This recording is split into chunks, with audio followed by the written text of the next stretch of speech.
Quali sono secondo lei i motivi di questa perdita di voti?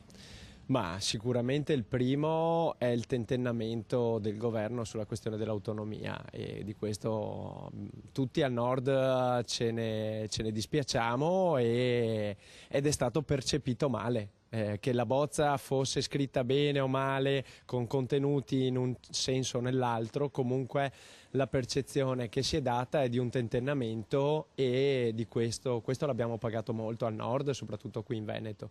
Lei ha avuto modo di sentire altri esponenti del Movimento 5 Stelle, della provincia, della regione o comunque anche i militanti, i vostri sostenitori, che cosa dicono, che cosa bisogna fare da oggi?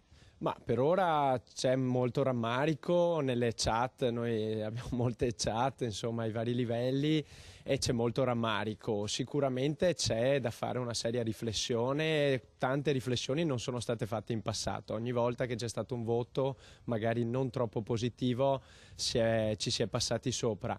A mio avviso ormai bisogna prendere atto che il movimento è uno dei player a livello nazionale in Italia, siamo vivi, ormai esistiamo da 10 anni e però bisogna fare delle serie riflessioni su cosa abbiamo sbagliato, perché non sbagliano gli elettori, sbagliano le forze politiche. Lei ha già qualche idea?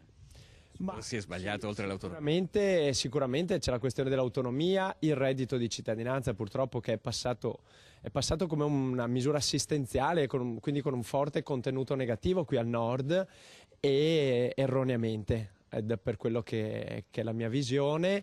E dobbiamo sicuramente dare più forza e più sostegno ai territori, perché è dai territori e dalla base che il movimento poi ha forza a livello nazionale. Invece l'inverso, come abbiamo visto, purtroppo non regge molto, non regge negli anni.